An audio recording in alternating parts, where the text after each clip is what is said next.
అందరికీ నమస్కారం. మీకు తెలుసు మొన్నటి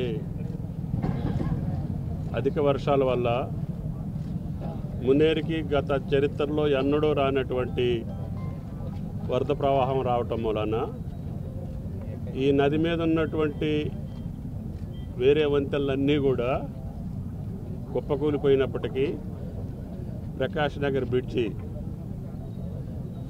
ఆ వరద తాకిడికి ఉన్నటువంటి కొన్ని 9 స్పాన్లు ఉన్న పొజిషన్ నుంచి పక్కకి జరగటం జరిగింది. దాన్ని గమనించినటువంటి అధికారులు వెంటనే దీనికి ప్రత్యామ్నాయంగా కింద నుంచి కాజ్వేని ఏర్పాటు చేసి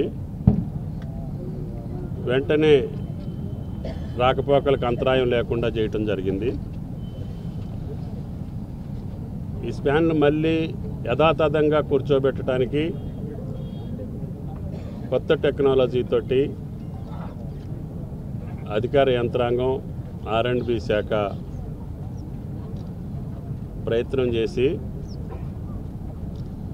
ఆ యొక్క పరిజ్ఞానంతో మళ్ళీ డిస్ప్లేస్ అయినటువంటి స్పాన్లన్నింటినీ కూడా మళ్ళీ యథాతథ స్థితిలో కూర్చోబెట్టి వంతెనకి ఏ రకమైనటువంటి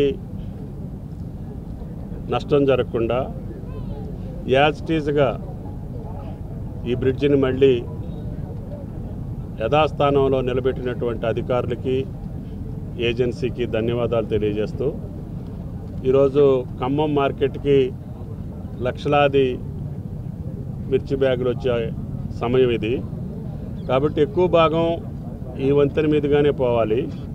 దీని మీద రాకపోకలు లేకపోతే చుట్టూ తిరిగి రావటం కానీ కింద నుంచి ఆ కాజ్వే మీద రావటం ఇబ్బందికరంగా ఉందని చెప్పి మార్కెట్ వర్గాలు అదేవిధంగా రైతాంగం కోసం దీన్ని వెంటనే రాకపోకలకు అనువుగా ప్రారంభించి ఇంకేదైనా ఫినిషింగ్ వర్క్స్ ఉంటే రైలింగ్ కానీ కలరింగ్ కానీ ప్యాచ్ వర్క్ కానీ ఏజెన్సీ దగ్గరుండి పూర్తి చేయాలని చెప్పి విజ్ఞప్తి చేస్తూ రేపటి నుంచే దీని మీద రాకపోకలు ప్రారంభించాలని చెప్పి అధికారులను ఆదేశిస్తాం.